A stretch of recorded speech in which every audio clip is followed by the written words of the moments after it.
সবাইকে নিউজ 24 চ্যানেলের পক্ষ থেকে স্বাগত। সাবস্ক্রাইব করে আমাদের সাথে থাকুন। উত্তর কোরিয়া তাদের আন্তঃমহাদেশীয় ক্ষেপণাস্ত্রের সফলতাকে যুক্তরাষ্ট্রের প্রতি একটি কঠোর সতর্কবার্তা হিসেবে বর্ণনা করেছে। দেশটির নেতা কিম জং উন বলেছেন, এই পরীক্ষার দ্বারা প্রমাণিত হয়েছে যে পুরো যুক্তরাষ্ট্র এখন উত্তর কোরিয়ার ক্ষেপণাস্ত্রের আওতার মধ্যে রয়েছে। দেশটির রাষ্ট্রীয় গণমাধ্যমের খবরে এমনটাই বলা হয়েছে। খবর বিবিসির। উত্তর কোরিয়া প্রথমবারের মতো আন্তঃমহাদেশীয় ক্ষেপণাস্ত্র পরীক্ষার 3 সপ্তাহ পর আবার এই পরীক্ষা চালালো।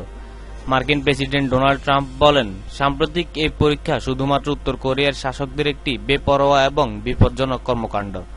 উত্তর কোরিয়া বলছে তাদের আন্তঃমহাদেশীয় ক্ষেপণাস্ত্র বা ICBM-47 মিনিট আকাশে ওড়ে এবং 3724 কিলোমিটার উচ্চতায় উঠতে সক্ষম হয়।